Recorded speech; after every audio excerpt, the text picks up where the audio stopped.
The alarm bells rang through the crystal halls of Krell Prime like angry thunder. Commander Vexstar moved his 4 yellow eyes across the tactical display with growing worry. 3 Krellian patrol ships had been destroyed in the Outer Rim, and the enemy was just one small human vessel. This made no sense to him or anyone else in the high command. Admiral Zorthik stood at the center of the war room, his 6 arms folded behind his back as he studied the battle recordings. The human ship had been tiny compared to their destroyers, maybe 1/10 the size and firepower. Yet somehow it had won a fight that should have been impossible to win. The recordings showed tactics that went against every rule of space combat. They knew the human pilot had done something no sane being would ever try. When his ship took heavy damage and started losing power, he had turned it into a weapon. Instead of retreating or surrendering, he had aimed his dying vessel straight at the largest Krellian destroyer and rammed it at full speed. The impact had torn both ships apart, but that was not the end of it. While ramming the first ship, the human had launched his escape pods toward the other 2 destroyers. But these were not normal escape pods filled with frightened crew members trying to get away. The pods had been packed with explosives and set to detonate on impact. 2 more Krellian ships died in balls of fire while the human pilot somehow survived in a hidden emergency shelter inside his own ship. Captain Hargul examined the debris field reports with his trained eye. He had led capture missions for over 20 years and had never seen anything like this. Most species fought to live another day. They used tactics that kept them safe while trying to win, but this human had fought like death meant nothing to him. Even worse, his crazy plan had actually worked. The Council of Elders gathered around the main hologram that showed the battle from start to finish. Each time they watched it, the result was the same. 1 human against 3 Krellian warships, and the human had won. Not through superior technology or numbers, but through pure madness that somehow made perfect sense when you saw the results. Admiral Zorthik finally spoke in his deep voice that echoed through the chamber. The humans were new to space travel, having only left their home planet a few decades ago. Their technology was basic compared to most galactic civilizations. Their ships were crude and their weapons were simple. But they had something that worried the Admiral more than any advanced technology could. Got the intelligence reports about Earth painted a picture that disturbed the Krellian leaders. The human homeworld was not like other planets where intelligent life had evolved. Most worlds that produced spacefaring races were calm and peaceful places where survival was easy and resources were plenty. Earth was different in ways that made the council members uncomfortable. Earth was a death world by galactic standards. The planet seemed to be actively trying to kill everything that lived on it. Massive storms that could level cities happened regularly. The ground shook and split open without warning. Mountains exploded and covered huge areas with burning rock and ash. The weather changed from burning hot to freezing cold depending on the season. And somehow humans had not just survived on this nightmare world, they had thrived. Commander Vexstar pulled up files about human history that their spies had gathered. The stories read like horror tales about a species that had faced extinction dozens of times and had always found a way to survive. Humans had lived through ice ages that should have killed them all. They had survived plagues that wiped out most of their population. They had endured disasters that would have ended any other race, and each time they had come back stronger. But what worried the Krellian military most was how humans fought each other. Other species had wars, but human conflicts were different. They did not just fight until one side gave up or ran away. Humans fought until their enemies were completely destroyed or until they themselves were dead. There was no middle ground with them. Their history was full of battles where small groups of humans had defeated much larger armies through tactics that bordered on insanity. The decision was made in that crystalline war room on Krell Prime. They needed to capture a human alive and study him. They needed to understand what made these creatures so dangerous before more encounters happened. The Outer Rim incidents had been isolated events, but if humans continued to expand into space, there would be more contact. The Krellians needed to know what they were dealing with. Captain Hargul was chosen to lead the mission because of his perfect record. In 12 years of capture operations, he had never failed to bring back a target alive and unharmed. His team was made up of 8 elite soldiers, each one standing nearly 8 feet tall and strong enough to crush steel with their bare hands. They wore armor that had never been penetrated by any weapon they had faced. They carried neural disruptors that could knock out any known sentient being in seconds. The target was selected carefully from intelligence reports. Lieutenant Jake Morrison was a human male stationed aboard a cargo ship called New Horizon. The ship was currently docked at Epsilon Station, a neutral trading post where many species came to do business. Morrison was alone on his ship while his crewmates explored the station and bought supplies. It seemed perfect for a quick and clean capture operation, Captain Hargul studied Morrison's file as his team prepared their equipment. The human was 28 years old, stood about 6 feet tall, and weighed maybe 180 pounds. He looked small and weak compared to Krellian physiology. His service record showed him to be a cargo specialist with no combat training or military experience. He seemed like the perfect subject for study, someone who would not fight back or cause problems during capture. The mission briefing was simple and straightforward. They would infiltrate the station during the night shift when security was light. Their cloaking technology would keep them invisible to most sensors. They would board the human ship, use the neural disruptor to knock Morrison unconscious, and carry him back to their ship in a stasis pod. The whole operation should take less than an hour from start to finish. None of the Krellian soldiers had any idea what they were walking into that night. The corridors of Epsilon Station were almost empty during the third shift. Most traders and visitors were either sleeping or enjoying themselves in the entertainment districts. Captain Hargul led his squad through the maze of passages with practiced silence. Their cloaking devices made them invisible to the security cameras and sensors that watched over the docking bays. The New Horizon sat in Docking Bay 7, looking exactly like what it was supposed to be. The ship was maybe 300 feet long and painted in the standard gray color that most cargo vessels used. There were no weapons visible on its hull and no signs of military modifications. It looked like a simple merchant ship that carried goods from one system to another for profit. Captain Hargul checked his scanner and confirmed that only one life sign was aboard the vessel. Lieutenant Jake Morrison was in the cargo hold, apparently, doing some kind of maintenance work on the ship's systems. The human's heat signature showed him moving around slowly and calmly, with no indication that he knew anyone was coming for him. The Krellian squad moved into position around the ship with military precision. 2 soldiers took positions near the main airlocks to prevent escape. 2 more covered the emergency exits that humans might use if they panicked. The remaining 4, including Captain Hargul, would board through the cargo bay entrance and capture Morrison before he could react. They slipped through the ship's security systems like ghosts. Krellian technology was far ahead of anything humans had developed, and their electronic warfare tools made quick work of the New Horizon's basic computer defenses. Within minutes, they had full access to the ship's systems and could monitor everything happening inside. Morrison was still in the cargo hold, working on what looked like routine maintenance on some kind of equipment. Through their surveillance feeds, the Krellians could see him clearly. He was smaller than they had expected, with thin arms and legs that looked fragile compared to their own powerful builds. His movements were slow and careful as he worked with his tools. Captain Hargul gave the signal, and his team moved through the ship toward the cargo hold. Their boots made no sound on the metal floors thanks to their advanced armor systems. Their weapons were ready but set to non-lethal settings. The plan was to take Morrison alive and unharmed for interrogation. Back on Krell Prime, the cargo hold doors opened silently as the Krellians approached. They could see Morrison with his back turned to them, still focused on his work. He was wearing a simple gray jumpsuit and had a tool belt around his waist.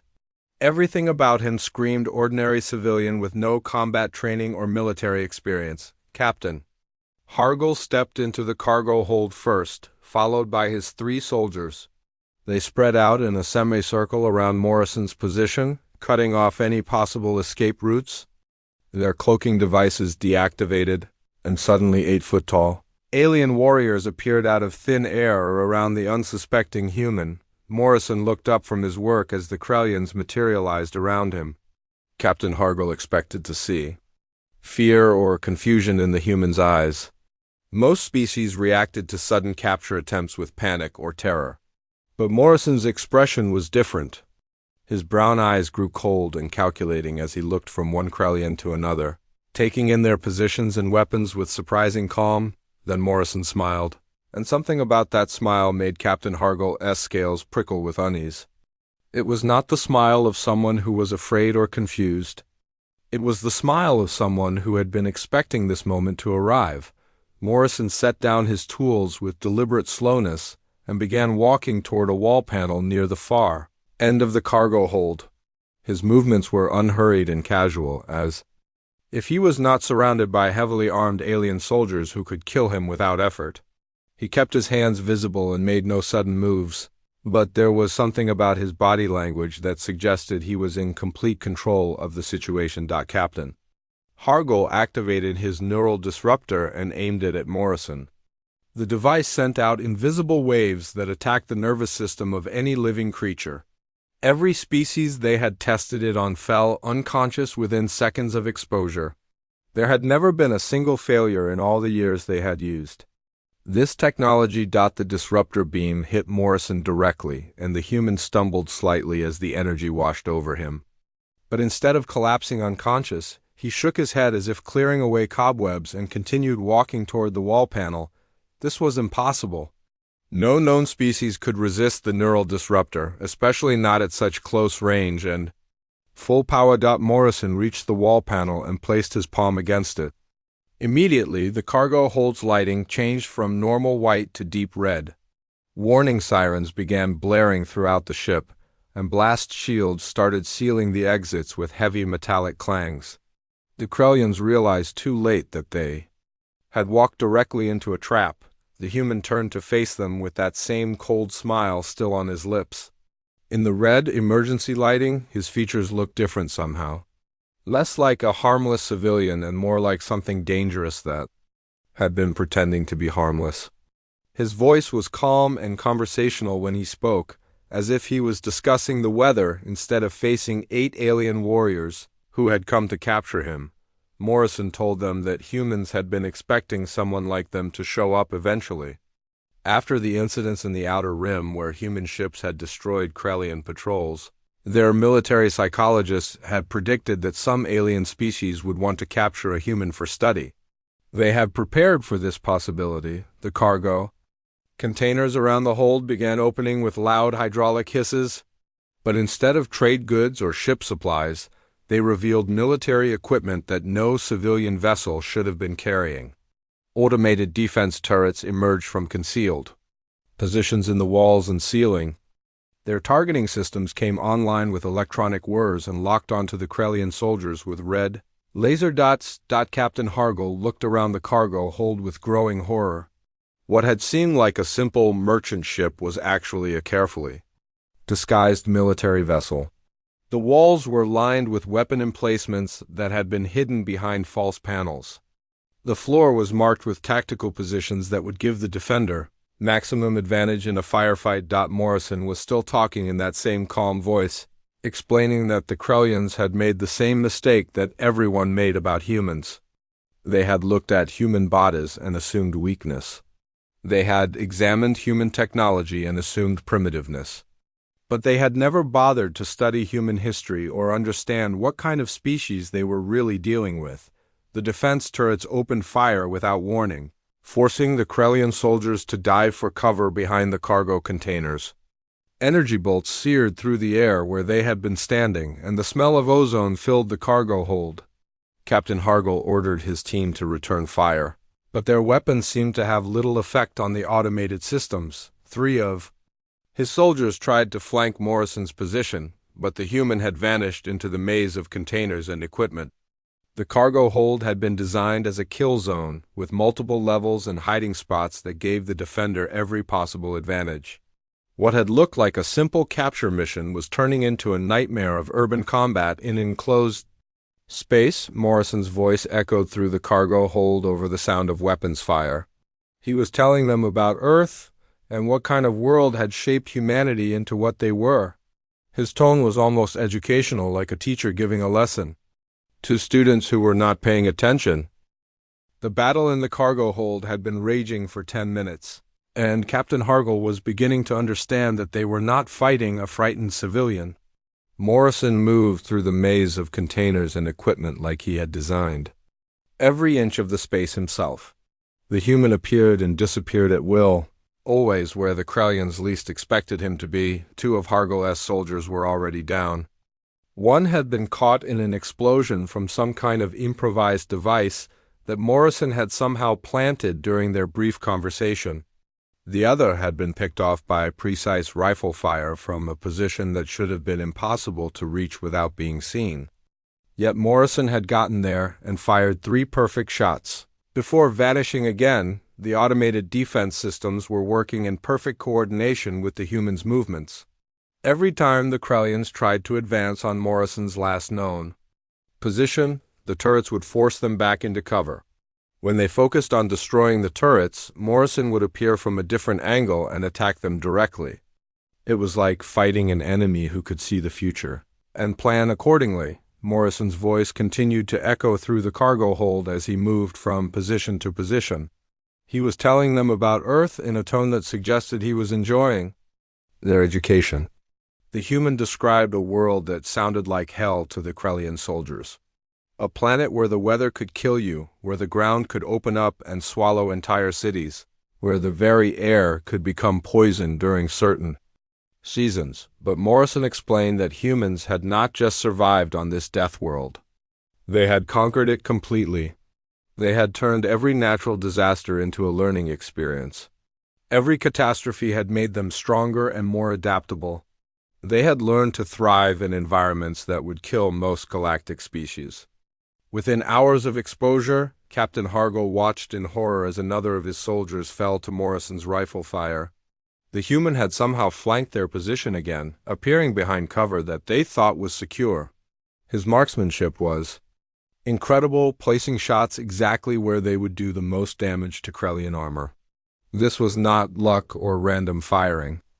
This was the work of someone who understood their equipment better than they did. The remaining soldiers tried to coordinate their attack, but Morrison seemed to anticipate their every move. When they went left, he was waiting on the right. When they tried to rush his position, they found only empty space and more automated defenses. The human was fighting like he had access to their tactical communications and knew their plans. Before they made them, Morrison appeared on top of one of the larger cargo containers, silhouetted against the red emergency lighting like some kind of demon. He had a human plasma rifle in his hands now, a weapon that should not have been able to penetrate Krellian armor. But when he fired, one of Hargle's soldiers went down immediately. His chest plate cracked and smoking. The human dropped down from the container and rolled behind cover as the remaining Krellians returned fire. But their shots hit only empty air. Morrison was gone again, melted back into the maze of equipment and hiding spots that filled the cargo hold. His voice continued to drift from somewhere in the shadows, still calm and educational despite the deadly combat happening around him. Morrison told them about human history and the wars they had fought among themselves. He described battles where small groups of humans had defeated armies many times their size through tactics that other species would consider insane. Humans did not fight to win territory or resources like most races. They fought to completely destroy their enemies or die trying. There was no middle ground in human warfare. Another Krellian soldier screamed as he stepped on some kind of pressure mine that Morrison had placed in what looked like a safe corridor. The explosion sent shrapnel flying through the cargo hold, and Captain Hargle realized that the human had been preparing this battlefield from the moment they had entered the ship. Every step they took was part of a plan that Morrison had made long before they arrived. The automated turrets had claimed another victim while the soldiers were distracted by the mine explosion. Only 4 Krellians remained standing, including Captain Hargle himself. Their superior strength and armor meant nothing when they could not get close enough to their target to use them. Morrison was fighting a completely different kind of battle than anything they had trained for. Morrison's voice took on a more serious tone as he continued his lecture about humanity. He explained that the real secret about humans was not their technology or their physical abilities. The real secret was that they were persistence predators who had evolved on a world where giving up meant death. They did not outrun their prey or overpower it through brute force. They followed it relentlessly until it collapsed from exhaustion. Captain Hargle began to understand what Morrison meant as the battle continued. The human showed no signs of fatigue despite the intense combat. He moved with the same calm precision that he had shown at the beginning of the fight. Meanwhile, the Krallian soldiers were starting to slow down. Their heavy armor was becoming a burden in the maze-like environment, and their weapons were running low on power. 2 more soldiers fell in rapid succession to traps that Morrison had somehow prepared in advance. One triggered a shaped charge that had been hidden in a wall panel. The other walked into a corridor that had been filled with some kind of toxic gas that ate through the seals in his armor. Both died quickly, leaving only Captain Hargle and one other soldier still fighting. Morrison appeared directly in front of them, moving so quietly that they had not heard him approach. His rifle was aimed at the remaining soldier's head, and his finger was already pulling the trigger. The shot was perfect, finding the weak spot in the armor that connected the helmet to the chest piece. The soldier dropped without making a sound. Captain Hargle found himself alone in the cargo hold with a human who had just systematically destroyed an elite military unit. Morrison stood about 20 feet away, his rifle still smoking from the last shot. The red emergency lighting cast strange shadows across his face, but his expression remained calm and almost friendly. The human told Captain Hargle that he was going to let him live, not because of mercy or kindness, but because someone needed to carry a message back to the Krallian High Command. Morrison wanted them to understand exactly what they had tried to capture, and what would happen if they made the same mistake again. Morrison explained that what Hargle had experienced was just one human having a particularly good day. There were billions more humans spread across dozens of worlds, and they were all products of the same death world that had shaped Morrison. They were all children of Earth, and Earth had spent millions of years teaching them how to survive against impossible odds. The human walked over to one of the wall panels and began entering commands. The blast shields started retracting and the emergency lighting returned to normal. Morrison told Captain Hargle that an escape pod was waiting for him in Docking Bay 3. He had exactly 10 minutes to reach it before the New Horizons self-destruct system activated and vaporized everything within a mile radius. Captain Hargle ran toward the exit without looking back. Behind him, Morrison's voice called out one final message. The human wanted the Krallian High Command to know that Lieutenant Jake Morrison sent his regards, and he wanted them to remember that this had been just one human on one ship having a good day. Captain Hargle's escape pod shot away from Epsilon Station just as the New Horizon exploded in a ball of white fire. The blast was much larger than it should have been for a simple cargo ship, suggesting that Morrison had packed it with enough explosives to take out half the station if necessary. The human had planned for every possible outcome, including destroying all evidence of what had happened in that cargo hold. The journey back to Krell Prime took 3 weeks, and during that time, Hargle's mental state began to fall apart. He had been a soldier for over 20 years and had seen combat on dozens of worlds against many different species, but nothing in his experience had prepared him for what Morrison had done to his squad. The human had not just defeated them. He had played with them like a cat playing with mice before killing them. Other traders and travelers at the various waypoints along his route noticed that something was wrong with the usually calm Krallian captain. He would break into violent, shaking fits whenever anyone mentioned Earth or humans in conversation. He talked constantly about Morrison's casual attitude during the battle, how the human had seemed more interested in teaching them lessons than in his own survival. Hargle reviewed the battle recordings over and over during the long journey home. Each time he watched them, he discovered new details that made the defeat even more humiliating. Morrison had not been fighting for his life like a cornered animal. He had been conducting a careful demonstration, orchestrating every moment of the battle to create maximum psychological impact on whoever survived to tell the story. The escape pod's computer had recorded everything that happened in the cargo hold, from the moment they decloaked until Hargul's panicked retreat. The recordings showed that Morrison had been aware of their presence long before they revealed themselves.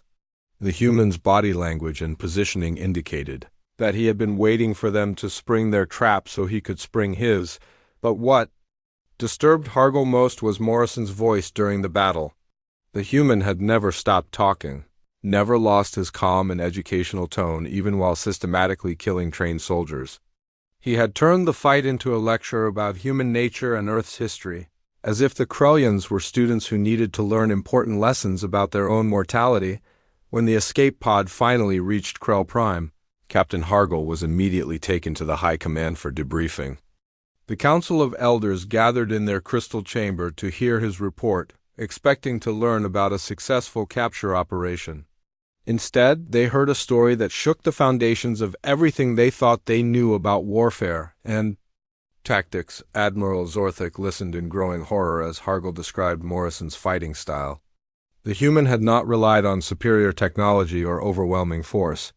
Instead, he had turned the cargo hold into a psychological battlefield where fear and confusion were weapons as deadly as any rifle. Every move Morrison made was designed to break down the morale and confidence of his enemies. Commander Vexstar studied the tactical recordings with his 4 eyes, trying to understand how one human had defeated 8 elite Krellian soldiers. The analysis showed that Morrison had been fighting not just the immediate battle, but planning for scenarios that might develop hours or days later. His strategic thinking exceeded their most advanced military computers, the council members passed. The recordings around, each one finding new details that made the situation more disturbing. Morrison had been improvising weapons and traps during the battle itself, using common cargo equipment in ways that no military manual had ever described. He had turned maintenance tools into explosive devices and cargo containers into fortress walls with deadly efficiency. But what really frightened the Krellian leadership was the realization that Morrison represented the average human, not some kind of elite super soldier. His service record showed him to be a cargo specialist with no formal combat training. If this was what ordinary humans could do when threatened, what would their actual military forces be capable of? Captain Hargul's hands shook as he continued his report to the High Command. He told them about Morrison's casual comments during the battle, how the human had described Earth as a paradise while listing ways the planet tried to kill its inhabitants daily. Morrison had spoken about ice ages and volcanic eruptions and massive storms as if they were minor inconveniences that had made humans stronger. The intelligence reports that followed painted an even more disturbing picture of human civilization. Earth was indeed a death world by galactic standards, with more natural disasters and environmental hazards than any other planet known to support intelligent life.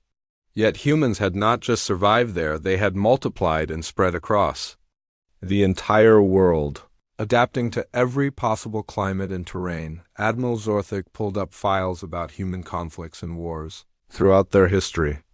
The patterns were unlike anything seen in other species. Most galactic civilizations fought until one side gained advantage and the other surrendered or retreated. Humans fought until their enemies were completely destroyed or until they themselves were dead. They had no concept of acceptable losses or strategic withdrawal when their survival was at stake. The Council reviewed recorded communications from human space, trying to understand their psychology and motivations. What they found was a species that viewed the galaxy as their natural habitat, despite having only achieved spaceflight a few decades earlier. Humans spoke of colonizing distant worlds and exploring unknown regions with the same casual confidence that other species reserved for discussing local travel. Commander Vexstar presented analysis of human technology that revealed another disturbing truth. Their equipment was crude and simple compared to most galactic civilizations, but it was also incredibly robust and adaptable. Human weapons could function in environments that would destroy more sophisticated alien technology. Their ships could be repaired with basic tools and spare parts that could be found on almost any world, but the most frightening aspect of human technology was how they used it. Other species built specialized equipment for specific purposes and used it according to established protocols. Humans seemed to view every piece of equipment as a potential weapon or tool that could be modified for whatever situation they faced. Morrison had proven this during the battle, turning cargo equipment into deadly traps within minutes. The psychological profiles of captured human communications showed a species that had been shaped by constant struggle and adaptation. They did not see obstacles as problems to be avoided, but as challenges to be overcome. They viewed setbacks as learning opportunities and defeats as temporary delays rather than permanent failures.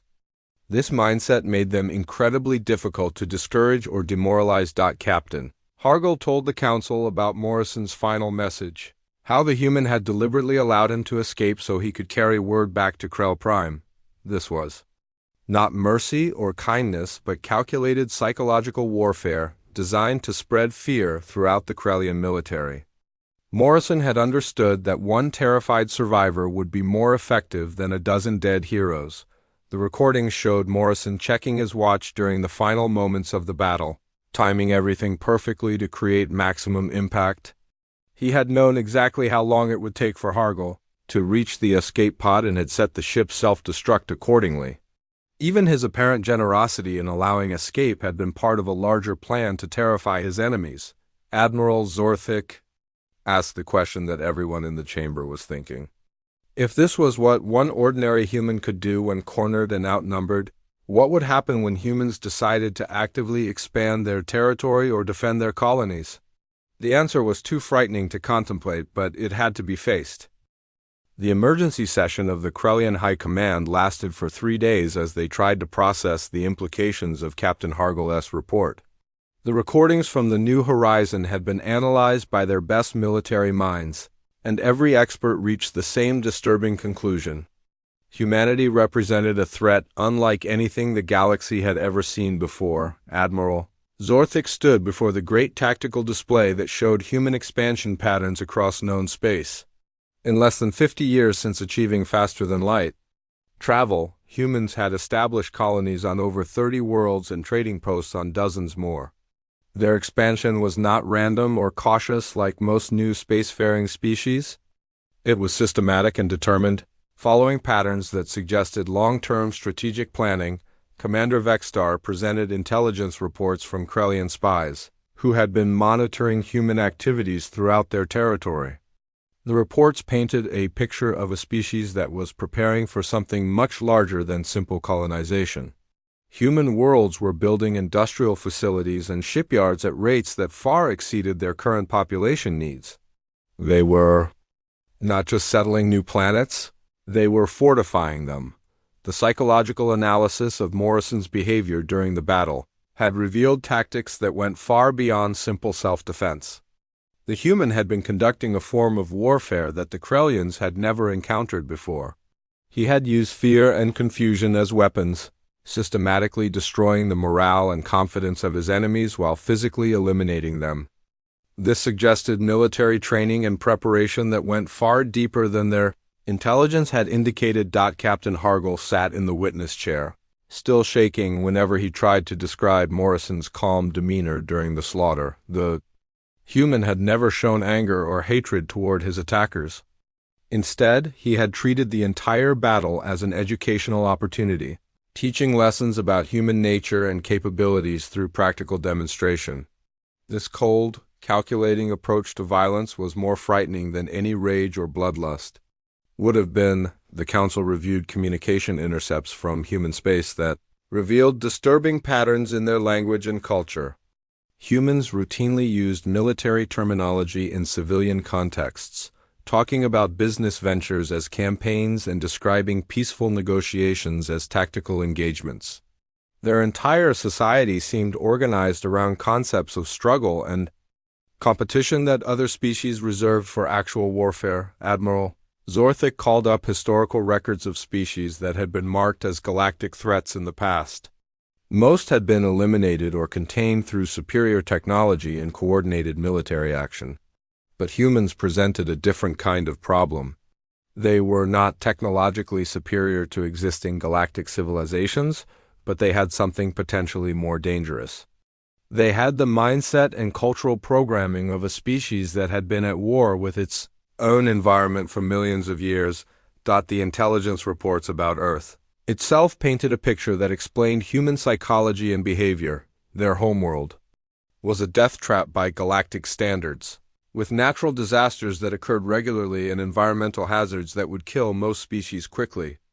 Yet humans had not just survived on this nightmare planet, they had developed complex civilizations and eventually achieved space travel. Despite constant environmental pressure. Commander Vexstar presented analysis showing that human expansion patterns followed military doctrine rather than civilian colonization strategies. They established colonies in locations that could support each other defensively and built infrastructure that could be converted to military purposes quickly if needed. Every human settlement was potentially a fortress, and every civilian facility could become a weapons factory with minimal modification. The recordings from Morrison's battle showed how quickly humans could adapt civilian equipment for military purposes.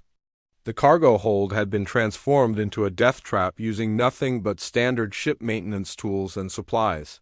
This ability to improvise weapons and tactics from whatever materials were available made humans incredibly difficult to predict or counter in combat situations. Captain Hargel described Morrison's final words about Earth's children and how the planet had spent millions of years teaching humans to survive against impossible odds. This was not just rhetoric or psychological warfare. The evidence showed that human evolution had been shaped by constant environmental pressure that eliminated weakness and rewarded adaptability. They were literally a species bred for survival. Under the worst possible conditions, the council members began to understand that they were not dealing with a typical spacefaring civilization that could be intimidated or controlled through conventional diplomatic or military pressure. Humans were something fundamentally different, a species that viewed conflict and struggle as natural states of existence rather than temporary problems to be resolved. Admiral Zorthik called for recommendations from the military staff, but the options were limited and all of them were risky. Direct military action against human territory would likely result in exactly the kind of conflict that humans seemed designed to win. Diplomatic isolation might work temporarily, but human expansion patterns showed they were not dependent on alien trade or technology for their continued growth. The final decision was unanimous and immediate. The Krellian High Command voted to classify human space as forbidden territory and to issue warnings to all allied species about the dangers of contact with Earth's children.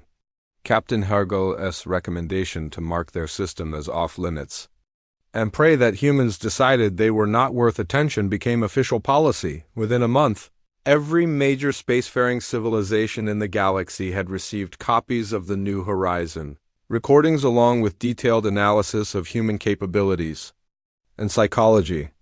The response was swift and universal. Trade routes were redirected away from human territory. Exploration missions were ordered to avoid any system with human presence. Diplomatic contacts were quietly severed and embassy staff were recalled.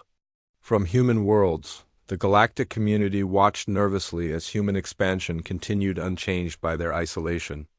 If anything, being cut off from alien contact seemed to accelerate human colonization efforts. They turned inward and focused on building up their own industrial base and military capabilities. Ships flying under human flags became more common. In disputed territories and frontier regions where other species feared to go, Morrison's message had been received and understood throughout the galaxy. Humans were not just another spacefaring species to be cataloged and managed.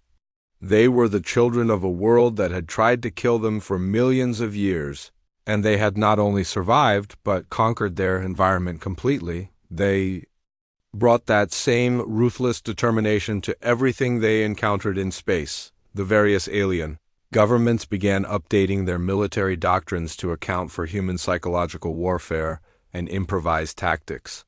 Training programs were modified to prepare soldiers for enemies who did not follow conventional rules of engagement. Defense systems were redesigned to counter threats that could not be predicted through normal strategic analysis, but deep in the classified files of every major alien military, there was a growing recognition that these preparations might not be enough. Humans had revealed themselves to be apex predators in a galaxy full of prey species. They had evolved on a death world that had made them stronger with every challenge it presented.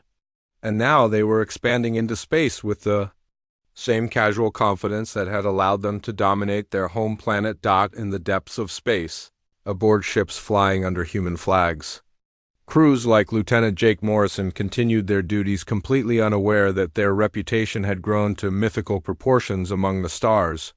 They remained focused on exploration, trade, and the gradual expansion of human civilization into the galaxy. They had no idea that entire alien civilizations now whispered their species' name in tomes usually reserved for ancient gods of war and destruction. The galaxy had learned to fear Earth's children, and that fear was spreading faster than human ships could travel.